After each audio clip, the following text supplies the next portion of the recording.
Okey, antara tahun 2004 sampai 2009, dekat dua negeri berjiran dekat India iaitu Karnataka dan juga Kerala, ada beberapa wanita ditemui mati dalam tandas dekat stesen bas. Diorang ni tak ada kad pengenalan, tak ada saksi, tak ada siapa yang datang tuntut mayat pun. Dan dekat dalam laporan polis, ada satu detail kecil yang asyik berulang. Setiap kali orang jumpa mayat ni, ada satu detail kecil tu yang akan sentiasa di-mention dekat dalam report polis ni, iaitu buih di sekitar mulut. Tapi pada masa tu, polis tempatan layan setiap kes ni macam orang kata kes asing lah. Kematian yang biasa. Mungkin bunuh diri, mungkin termakan racun, mungkin perempuan yang tidak dikenali tu orang kata macam dibunuh dan sebagainya. Tak ada siapa peduli. Tapi setiap mayat ni dikebumikan dan juga dibakar sebagai individu yang tak dikenali. Dan file kes pun tutup macam tu je. Lebih daripada sedozen wanita ditemui dengan cara yang hampir sama guys. Buih dekat tepi mulut. Tapi tak ada siapa yang macam notis apa-apa pun. Tak ada siapa nampak pattern pun benda ni. Sebab mayat-mayat ni semua dijumpai dekat tempat yang berbeza. Daerah yang berbeza, balai polis yang berbeza dan file kes pun berasingan juga. Jadi semua orang tengok satu kes kecil. Tapi diorang tak nampak the bigger picture of this particular case sebenarnya. Dan sebab itulah dalam tempoh 6 tahun, 20 wanita mati dengan cara yang sama guys. Dan semuanya tu berpunca daripada seorang lelaki yang sama. Dan ini adalah kisah Shanit Mohan.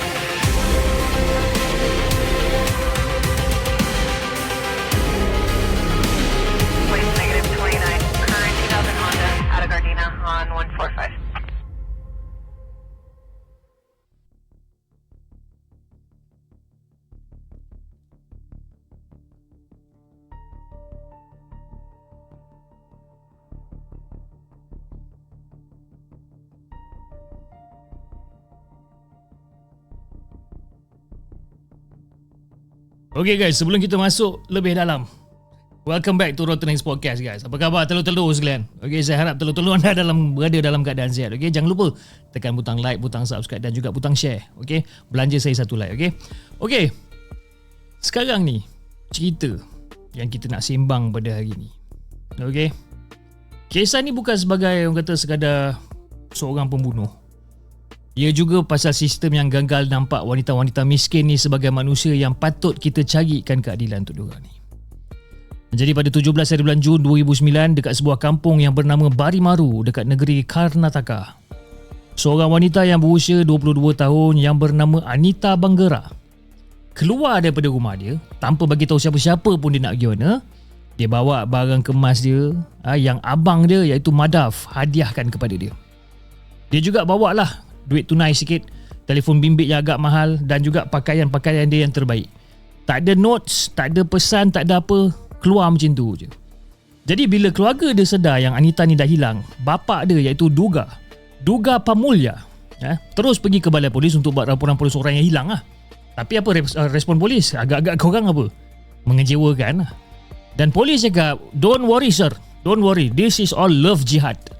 Masa tu love jihad adalah satu teori konspirasi yang agak kuat dekat kawasan pesisir Karnataka ni. Kononnya, lelaki Muslim sengaja menggoda wanita Hindu untuk bawa mereka lari dan tukar agama. Jadi pegawai polis cadangkan yang Anita mungkin lari dengan lelaki Muslim dan keluarga dia minta diam aja. Okay, jangan buat kecoh, jangan buat kecoh. Jangan cari masalah, kata dia. Jadi ayah Anita ni pula cerita, polis suruh diorang ni tutup mulut. Polis tak nak dengar langsung benda-benda ni. Walaupun tak ada siapa yang pernah nampak Anita ni pun bercakap ataupun berhubung dengan lelaki daripada komuniti lain, polis suruh diorang ni tutup mulut. Tapi nasib baik komuniti yang Anita ada ni tak terima jawapan tu. Mereka mula buat protes dekat balai polis. Tekanan dah makin kuat lah, sampaikan polis rasa keadaan dah orang kata boleh jadi buruk kalau katakan mereka ni tak bertindak. Jadi akhirnya bukan disebabkan sistem tiba-tiba jadi cekap, tidak tapi sebabkan orang kampung yang tak nak diam, barulah polis bentukkan orang kata satu pasukan siasatan yang lebih serius. Dan diorang mulalah cari betul-betul si Anita ni, kan? Dan apa yang diorang jumpa terus ubah keseluruhan kes ni. sehari selepas Anita tu hilang. Pada 18 hari bulan Jun 2009, lebih kurang dalam 140 km daripada rumah dia, ada seorang wanita yang berpakaian sari, berpakaian sari kahwin, ditemui mati dekat dalam tandas awam dekat stesen bas Hassan. Polis tempatan pada ketika itu anggap dia mungkin adalah gelandangan yang tidak dikenali. Dan diorang rekod kematian tu sebagai kematian semula jadi. Kemudian terus kebumbunyikan dia tanpa cuba untuk mengenal pasti siapa perempuan tu. Tapi aku kadang-kadang pelik juga, macam mana polis boleh anggap dia tu gelandangan sedangkan dia mati dalam keadaan sari kahwin. Sari kahwin mestilah cantik, betul tak? Jadi ambil masa hampir lebih kurang dalam 20 hari lah untuk penyiasat menyambungkan mayat wanita yang sudah digemumikan tu dengan laporan kes kehilangan si Anita ni. Diorang gali balik kubur tu, buat autopsi, dan akhirnya keputusan autopsi ataupun toksikologi pula keluar. Dan keputusan toksikologi itu mengatakan ada hadirnya cyanida. Okey, sejenis macam drugs lah lebih kurang. Kod. Dan Anita tu bukan mati, orang kata mati mengejut ke tidak. Dia ni dibunuh sebenarnya. Jadi lepas pada tu, Corps of Detective, agensi siasatan utama dekat Karnataka, dibawa masuk. Dan diorang mula semak rekod panggilan telefon Anita. Dan dekat dalam call history dia ni, ada satu nombor yang asyik muncul je dekat situ. Nombor yang didaftarkan dekat atas nama seorang lelaki yang bernama Sridhar. Dan Sridhar ni pula daripada daerah Madikeri. Okay? Jadi bila penyiasat pergi cari si Sridhar ni, dia kata nombor tu bukan milik dia. Nombor tu sebenarnya adik dia pakai. Kavri yang bekerja di Kasaragot, Kerala. Dan waktu itulah penyiasat dapat tahu lagi satu benda, guys. Kavri pun hilang juga. Rupa-rupanya si Kavri ni dah hilang sejak daripada awal tahun 2009. Dan mayatnya dikatakan dah ditemui dekat stesen bas yang lain. Sama macam Anita. Dan dia diklasifikasikan sebagai wanita yang tak dikenali. Dan mayatnya diuruskan tanpa siasatan yang mendalam pun. Fail ditutup, cerita habis. End of story. Tapi sekarang, telefon Kavri digunakan untuk hubungi Anita. Maksudnya, lelaki yang membunuh Kavri itu mungkin menggunakan telefon Kavri untuk mencari mangsa yang seterusnya. Jadi penyiasat terus tarik lebih banyak rekod. Diorang pull out segala rekod yang ada. Mungkin orang kata boleh jumpa bahan-bahan bukti yang lain lah. Makin diorang tarik, makin banyak nama yang muncul. Vinuta daripada Putur, Pushpa daripada Kasaragot. Semua wanita-wanita ni tak kenal antara satu sama lain, tapi semuanya pernah berhubung dengan nombor yang sama. Dan setiap kali mereka akan dilihat kali terakhir bersama dengan seorang lelaki yang menggunakan nama yang berbeza, guys. Jadi pada awal dia, polis fikir mungkin benda ni adalah sindiket pemerdagangan manusia. Tapi bila diorang start untuk semak laporan orang hilang dan padankan dengan mayat wanita yang tak dikenali, yang ditemui dekat dalam tandas, dekat seluruh kawasan tu dan sebagainya, mereka nampak satu benda yang lebih menakutkan sebenarnya. Ini bukan trafficking. Wanita-wanita ni tidak dibawa ke tempat lain pun. Mereka sebenarnya dibunuh satu demi satu di daerah yang berbeza dalam tempoh beberapa tahun. Dan semua jalan ni ataupun kegiatan ni membawa kepada seorang lelaki yang sama. Breakthrough yang paling besar dekat dalam kes ni adalah daripada telefon Anita tu sendiri. Jadi bila lepas dia dah bunuh si Anita ni, lelaki tu buang SIM card, tapi telefon bimbit Anita ni diberikan kepada anak saudara dia sebagai hadiah. Kau bayangkan. Jadi budak tu pun masukkanlah SIM card sendiri dan mulalah gunakan telefon tersebut. Budak mana tahu apa-apa, telefon tu datang daripada mana dan sebagainya. Kan? Dia sendiri tak tahu telefon tu datangnya daripada mangsa pembunuhan. Tapi disebabkan keputusan bodoh tu lah, polis berjaya, orang kata, track device tu, dan telefon tu membawa polis kepada anak saudara tersebut. Jadi bila polis datang tanya, ni siapa punya telefon? Dia kata telefon tu diberikan oleh bapa saudara dia. Nama bapa saudara dia siapa? Mohan Kumar. Jadi polis kemudian buat pemeriksaan di rumah isteri Mohan, iaitu Sri Devi. Dekat situ diorang jumpa 8 tablet Sinida tu, 4 telefon bimbit, barang kemas yang kemudiannya dikenal pasti sebagai milik Anita, cop kerajaan palsu dan juga kepala surat rasmi palsu menggunakan pelbagai nama, guys. Now, benda ni bukan random guys. Benda ni bukan random. Dia adalah tools. Dia adalah props. Jadi Mohan ni guna semua benda ni untuk menyamar sebagai pegawai kanan kerajaan. Jadi bila dia jumpa perempuan-perempuan ni semua, yang dia dah target ni, dia bukan datang sebagai lelaki yang biasa. Dia datang dengan image. Dia datang dengan image stable, berpangkat, dihormati dan juga boleh dipercayai. Jadi perempuan-perempuan ni pun senang lah percaya dengan si Mohan ni. Dan untuk tangkap si Mohan ni, polis perlu keluarkan cara untuk tarik dia keluar. Diorang dapat peluang melalui seorang wanita yang bernama Sumitra. Sumitra ni pernah nampak Anita naik bas menuju ke Hassan bersama dengan seorang lelaki sebelum Anita ni hilang. Dan yang penting, Sumitra tu kenal si Mohan ni siapa. Jadi beberapa tahun sebelum tu, Mohan pernah pergilah ataupun pernah mendekati si Sumitra dan juga pernah melamar dia. Memperkenalkan diri dia sebagai penyelir ladang. Tapi Sumitra jual mahal, dia tolak. Dia tak mau.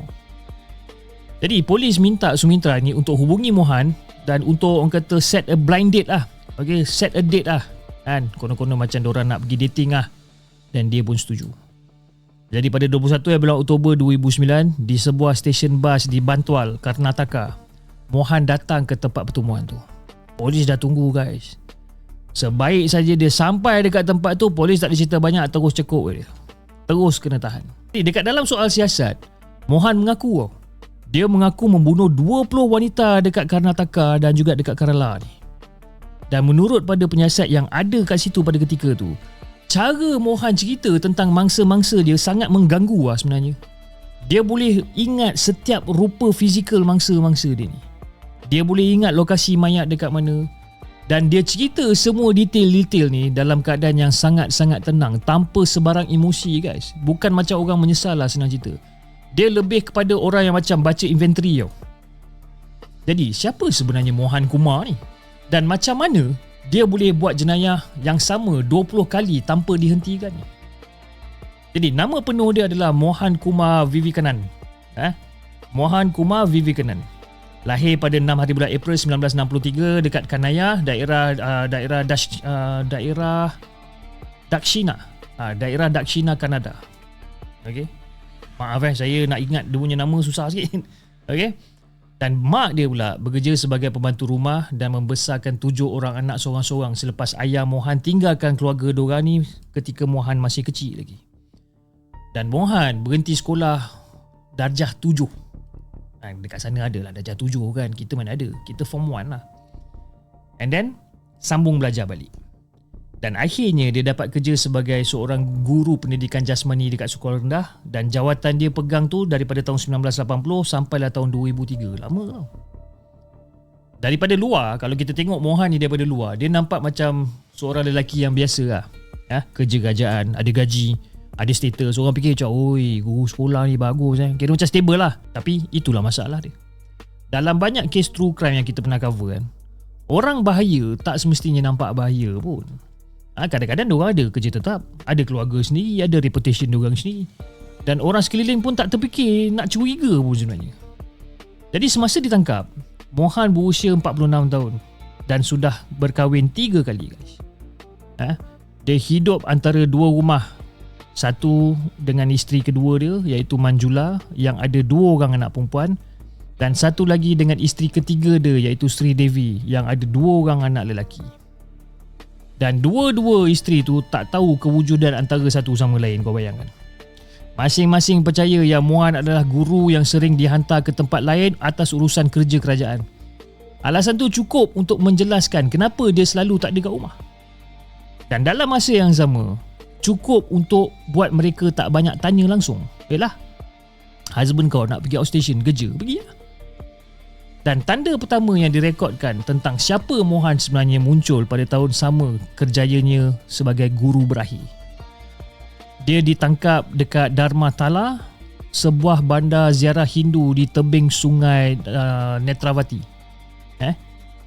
Jadi selepas orang kata diorang tangkap tu, macam mana dia boleh tertangkap tu? Sebabkan dia cuba untuk mencampak seorang wanita daripada jambatan ke dalam sungai. Dia tertangkap dekat situ. Wanita tu jerit tu. Perempuan tu jerit sekuat hati. Dan orang awam terus dengar, datang selamatkan dia, dan Mohan kena debik dekat situ sebelum dia diserahkan kepada polis. Lu nyai member kan? Dan Mohan ni didakwa atas cubaan membunuh. Tapi kemudian dia dibebaskan kerana kekurangan bukti. Jadi penyiasat pula kemudian semak balik kes tu dan percaya inilah titik perubahan dia. Mungkin dekat sinilah Mohan belajar satu benda. Dia boleh cuba membunuh wanita dan sistem mungkin takkan benar-benar pastikan yang dia bertanggungjawab. Maknanya sistem dekat sana macam agak goyang sikit lah. Dan pembunuhan pertama yang disahkan berlaku pada tahun 2004 guys. Mohan ada target yang sangat-sangat jelas. Dia akan cari wanita yang belum berkahwin daripada keluarga yang miskin. Biasanya usia pertengahan 20-an ataupun yang lebih tua lah. Dan perempuan-perempuan ni semua datang daripada keluarga yang sedang tertekan untuk cari jodoh bagi anak perempuan diorang ni. Tapi tak mampu orang kata nak bayar dowry ataupun hantaran yang dianggap orang kata sesuai oleh masyarakat. Diorang tak mampu. Jadi diorang carilah. Dia carilah diorang ni dekat stesen bas, dekat kuil, dekat tempat awam. Tempat-tempat yang senang. Dan dia akan datang dekat dengan diorang, perkenalkan diri dia menggunakan nama samaran yang sesuai dengan kasta diorang ni. Okey, kalau katakan ada perempuan tu daripada kasta bawahan, dia menggunakan nama daripada kasta bawahan. Detail ni nampak kecil, tapi penting lah. Jadi bila nama dan juga latar belakang rasa macam kena, rasa macam sesuai, mangsa akan jadi lebih selesa. Rasa macam laki ni macam orang sendirilah, orang yang boleh dipercayai lah. Lepas pada tu Mohan akan perkenalkan diri dia sebagai pegawai kanan kerajaan, stable, berpangkat, ada masa depan. Dan kemudian dia akan keluarkan ayat-ayat yang orang kata ayat-ayat manis, ayat-ayat cinta yang boleh cairkan semua ketakutan keluarga miskin yang tertekan dengan isu dowry ni. Mohan siap cakap apa tau? Saya tak perlukan dowry. Saya hanya mau isteri. Dia cakap macam tu. Jadi untuk wanita-wanita ni, ayat tu bukan ayat biasa tau. Itu macam satu jalan keluar. Jadi dekat dalam masyarakat diorang ni, keluarga yang tak mampu nak bayar dowry ni akan tanggung malu secara sosial lah. Anak perempuan yang akan masuk pertengahan umur 20-an ni tapi belum berkahwin, anak-anak perempuan ni akan dilihat sebagai satu masalah. Jiran-jiran mula membawang antara satu sama lain, saudara mara mula gosip sana sini. Jadi pressure makin lama makin banyak lah. Dan pressure tu terkumpul bertahun-tahun. Jadi bila ada seorang lelaki datang dan kata nak kahwin tanpa minta apa-apa dowry daripada keluarga, of course orang rasa macam engkau lah penyelamat aku. Tapi sebenarnya itu adalah perangkap dia. Dan Mohan akan ambil masa berminggu-minggu untuk dia bina kepercayaan tu. Dia tak terus serang. Dia tak terus bunuh. Dia main long game sikit. Jadi bila perempuan dah mula berjaya, dia akan pujuk perempuan tu untuk kahwin lagi. Dan dia cakap, jomlah kita kahwin lagi. Ini jalan yang paling mudah, jomlah kita kahwin lagi. Tak perlu susahkan keluarga, tak perlu formality, tak perlu pening-pening, jomlah. Jadi perempuan pun macam, okey. Dan kemudian, dia bawa lah perempuan tu pergi ke, orang kata tempat-tempat murah dekat bandar-bandar lain. Dia bagi tahu kat diorang yang diorang akan berkahwin dekat kuil keesokan paginya. Jadi di keesokan paginya, dekat stesen bas, Mohan akan beri satu pil kecil. Pil tu kecil je. Dia kata itu adalah pil perancang. Don't worry, this is all perancang punya pil, dia cakap. Jadi wanita tu akan masuk ke tandas and makan pil tersebut. The moment perempuan tu makan pil tersebut, after a few while, perempuan tu pengsan dan terus mati. Dia dah takkan keluar balik lah daripada toilet tu. Keracunan sianida ni berlaku sangat cepat guys. Dalam masa beberapa minit, mangsa boleh keliru, boleh rebah, boleh mengalami kegagalan jantung dan terus mati. Tak ada orang kata nak drama-drama jerit-jerit, tak ada. Tak ada pergelutan dengan penyerang semua, tak ada. Tak ada darah, tak ada apa. Tak ada saksi yang nampak lelaki menyerang pun. Dan polis hanya jumpa seorang wanita mati dekat dalam tandas stesen bas. Tak ada identiti, tak ada saksi, buih dekat mulut, mungkin racun, mungkin bunuh diri. Case close. Dan itulah cara Mohan menang selama bertahun-tahun. Dia tukar nama, dia tukar telefon, dia tukar daerah, tukar tempat. Dan dia reka sendiri modus operandi dia yang sangat sesuai dengan kelemahan sistem. Sistem yang tak bercakap antara satu balai dengan balai yang lain. Sistem yang tak nampak wanita miskin ni sebagai satu, orang kata, kecemasan ataupun satu benda yang penting. Diorang anggap kalau ada perempuan miskin hilang ke apa, lantak korang lah. Mungkin dia bunuh diri kot. Stres punya pasal. Jadi Anita Bagara ni hanya belajar sampai darjah 7 untuk cari duit, untuk dia buat, orang kata apa, dia buat bedi. Bedi ni apa tau? Bedi ni macam rokok kecil lah, rokok kecil gulung-gulung kan. Itu cara dia menampung kos hidup dia. Kan? Dan untuk dana perkahwinan dia, keluarga Anita telah simpan lebih kurang dalam 72 gram emas tau. Dan juga RM5,000 secara tunai. Itu pun duit pinjaman yang masih lagi dibayar oleh keluarga si Anita ni masa Anita ni dah mati. Abang si Anita ni, Madaf ni, bagi Anita telefon bimbit mahal. Dan dalam keluarga tu, telefon tu orang kata macam barang mewah, luxury item. Pagi dia keluar rumah, Anita bawa semua. Emas, duit, telefon, pakaian, apa semua dia bawa. Dan dia percaya dia sedang mulakan hidup yang baru. Tapi keluarga dia tak pernah sempat tengok mayat si Anita ni pun. Anita ni dah dikebumikan sebelum keluarganya tahu yang dia dah mati, kau bayangkan. Jadi si Anita punya ayah ni, dia ada cakap yang diorang pernah nampak senyuman sinis Mohan dekat TV setiap kali lelaki tu dibawa ke mahkamah. Tapi diorang ni bukan saksi. Dan polis tak pernah minta diorang datang ke mahkamah pun.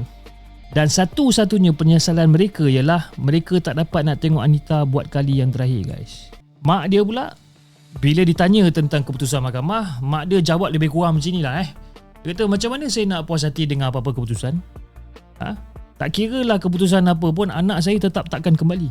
Dia cakap itu. Dan seorang lagi mangsa Mohan, iaitu Pushpawati Acharya.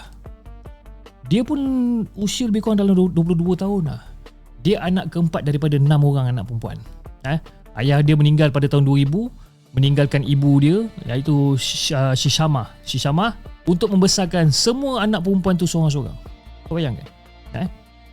Jadi Pushpawati ni bekerja sebagai pembantu asrama di sebuah kolej perubatan. Dan pada 9 bulan Jun 2009, dia memakai sari dia yang terbaik dan bagi tahu dekat adik-beradik dia bahawa yang dia akan pergi ke kuil berdekatan dan dia akan balik sekejap lagi. Tak pernah balik. Jadi bila polis bagi tahu mak Pushpawati ni tentang kematian anak dia ni, mak dia diserang stroke dan tak pernah pulih sepenuhnya.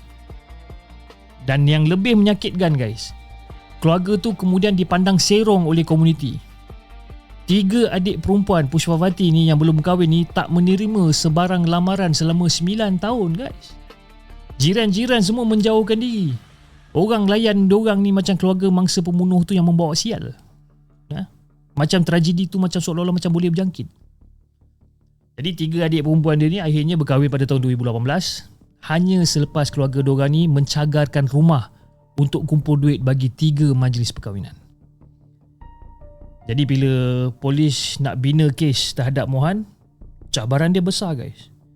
Mereka ada banyak bukti yang tidak langsung, tapi tak ada saksi yang nampak Mohan bagi cyanida ni kepada 20 wanita. Tak ada video, tak ada CCTV, semua tak ada. Tak ada confession. Nothing, guys. Tapi bila semua bukti ni disusun, corak dia terlalu jelas untuk dinafikan.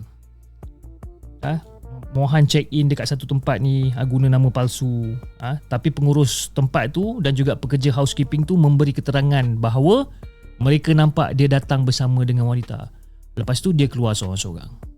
Rekod pajak gadai menunjukkan yang Mohan menggadaikan barang kemas mangsa hanya beberapa jam selepas kepada kematian mereka ni. Rekod ketidakhadiran kerja pun penting juga.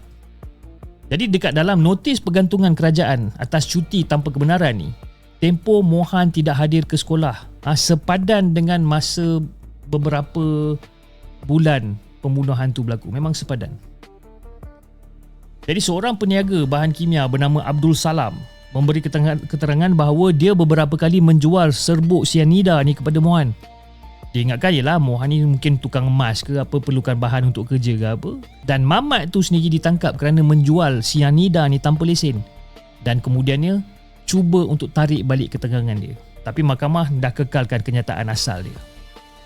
Dan penyiasat juga dilaporkan jumpa diari di mana Mohan mencatat wanita-wanita yang pernah dia dekati.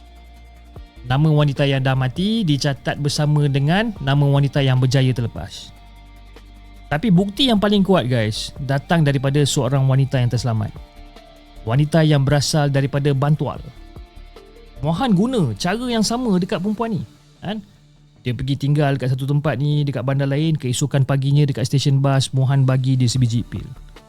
Tapi perempuan tu tak telan pil tu. Dia jilat je, kan? Masa dia jilat tu, hampir serta-merta dia rebah kat dalam tandas.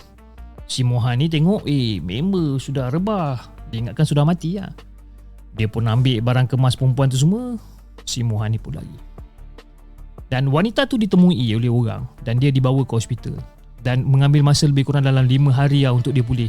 Dan lepas dia pulih, dia balik rumah, dia tak bagi tahu siapa-siapa pun. Dan dia berkahwin beberapa bulan kemudian. Dan penyiasat jumpa dia melalui rekod panggilan Mohan.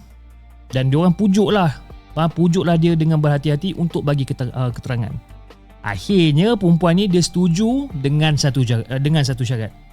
Keluarga suami dia tak boleh tahu. Jadi dalam mahkamah tertutup, dia ceritakan benda yang terjadi pada diri dia. Dan keterangan dia menjadi orang kata tulang belakang dalam kes pendakwaan. Jadi Mohan ni pula mewakili diri dia sendiri dekat mahkamah. Tak ada lawyer. Dia soal balas pegawai polis. Dia baca buku undang-undang. Dia buka detail nota apa segala macam. Dan berulang kali berujah bahawa laporan autopsi tidak menyebut sianida secara langsung. Dan sepanjang prosiding dia dekat mahkamah guys, dia langsung tak tunjuk rasa menyesal. Tak ada perasaan lah. Tak ada rasa bersalah. Dan macam biasa, manusia macam ni kalau diberikan mikrofon, dia bukan nak minta maaf, tapi dia nak cari loophole. Jadi pada 17 hari bulan Disember 2013, Hakim BK Naik mensabitkan Mohan Kumar atas kes rogol dan pembunuhan Anita Banggera dan juga Lilavati. Okey. Keesokan harinya, dia juga disabitkan atas pembunuhan Sunanda Pujari.